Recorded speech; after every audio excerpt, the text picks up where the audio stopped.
Hi guys, welcome back to my channel. First of all, thank you for all the nice comments on my 2021 favourites and the makeup look I came up with. I wanted to just do something fun and creative with it, so thank you. But for this video, I'm taking it a little bit more simple, still pretty, still glam, and I'm going to do a Daisy Ridley inspired look because it's been a while. So I went through a whole bunch of kind of makeup looks that Daisy Ridley's had, and obviously I've done quite a few already, and I wanted to try and pick one that wasn't too similar to some of the previous ones. So look I've gone for is this one that you'll see on the screen here. It was between this one and another one which I'll also pop here. I decided to go for this one because it felt more appropriate for autumn time, just the colour of the lip and the subtleness of the eyes. Whereas the other one felt a bit more like when it gets to spring, summer, that's when I'll maybe do that look. So yeah, this is the one I'm going to do for today's look. So if you're interested, then please keep on watching. Okay, so starting off with the base, I'm going to go in with the Collection Lasting Perfection Foundation. I did think my Hint Beauty concealer would be here by now, but it hasn't, so I'm going to have to chase it up. I'm actually going to use a beauty sponge for this, because her skin always looks quite nice and light and not too heavy. I feel like a sponge gives a more natural finish overall, and I also haven't used a sponge for a while.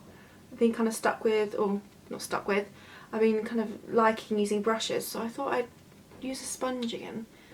Like I said, it's been a while. I think it's from B, maybe, or it's a Superdrug Own one, I can't remember. For concealer, I'm going to go with Hint Beauty. What I have left of this, I'm going to use my finger and then blend in with sponge, I think. So just in my usual areas.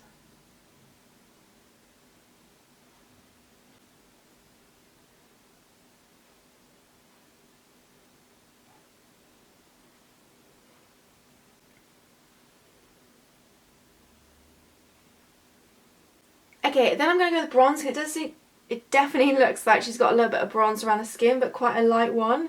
And the skin does look slightly glowy, so I'm actually going to go in with the Hourglass. This is one of the ambient lighting bronzer. This is in Luminous Bronze Light. And I'm going to go quite lightly with this. And she does kind of have it more as a contour, like more pinpointed than I would for bronzing. So I'm just going to pop some along the cheekbones here. And she doesn't bring anything too far into here. So when I do blush, I need to make sure not to bring it too far here, because I do like to bring my blusher quite up here. But I will keep it quite towards the back and a little bit lifted for this. And she has got a little bit around the perimeters. And just like me, she does have some freckles as well, which is always nice. A little bit of shaping on the nose. Okay, I'm not going to go with highlighter, but I am going to go with the bronze. It looks like quite a nice deep bronze, so I don't have a deep blush, sorry. I think I said bronze and I meant blush. Well, so what I'm going to do is just use, I will use Coralista, but I'm going to go almost over the top of that bronzer. It will just help deepen it a little bit further. Like I said, keeping it not so on the cheeks like I usually do, but a bit more lifted in the back. Okay, for brows, looking at the picture, we have very similar shaped brows, but she does fill hers in, or they filled in a bit darker than I usually would do. So I'm just going to deepen them slightly, but pretty much the same shape as I always do. Of course, we use the ABH powder and using the Auburn shade for this. And like I said, just keep the same shape as I always do, but just give them a little bit more depth and boldness to them.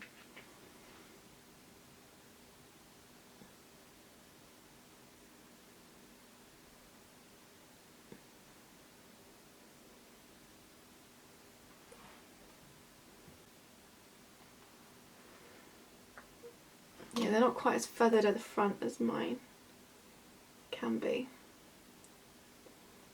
Okay, I'm not sure I like them that filled in, but we're going to go with it anyway. Then I'm going to move on to the Lily Lola eye primer, just to prep and prime the eyes.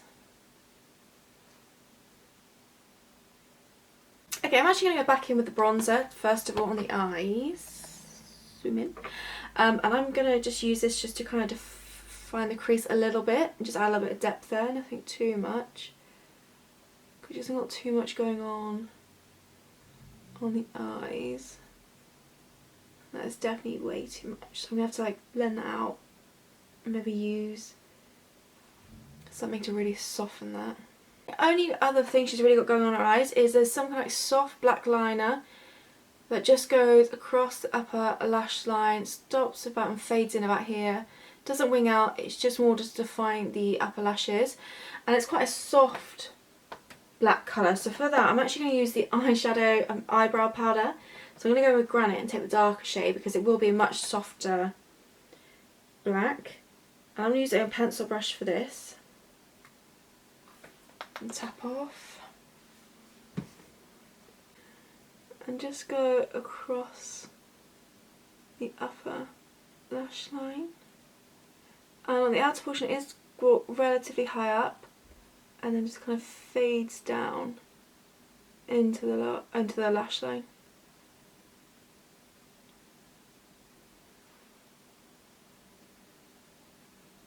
Yeah, so this gives a real nice definition across there.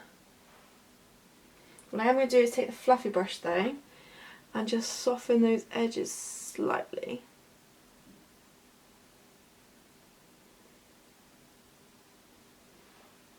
Yeah. Okay, all that's left to do with the eyes and mascara is a very simple look, as I said, but it's really pretty, and I thought after my last look, which was quite colourful, a slightly more simple but still glam look was a kind of more appropriate. So I'm going to go in with the Idiot Lamp Lash Mascara. I'm going to really load up the upper lashes. It does look like it's more focused on the outer portion. She may well have false lashes on, but I don't have any. So I'm going to go layer up on the outer portion a lot, and she has got some along the lower lash and slightly just to define those as well. So yeah, just going to go in, coat my lashes, but like I said, focus on the outer portion, especially with this upper lashes. I'm going to give a good couple of coats just to really thicken them up so they almost look like they've got false lashes on.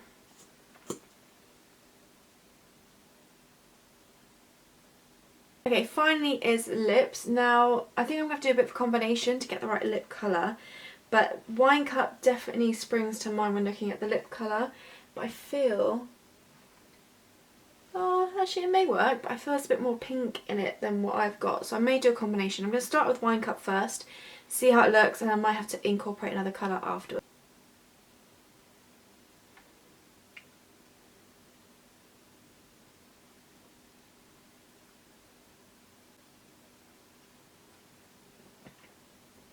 Actually, that's not too bad a colour. I'm actually not going to add another lip colour because I think actually it's not too far off, and also the finish of the lipstick in terms of like the demi-matte finish I feel matches that as well. So I'm actually going to leave the lips here. So that is this makeup look complete. I tried to kind of get it as best I could to her look, and I think it's not too far off. And like I said, I chose this look over the one because it felt slightly more wintry with a slightly bolder, richer lip. But if you'd like to see the other look, I'll definitely do it when it gets nearer to spring, summer, just because I feel like the colours suit that time of year more. Hope you enjoyed this video. Thank you so much for watching. Leave requests for other videos down below. And yeah, thank you for watching. I'll see you in my next video.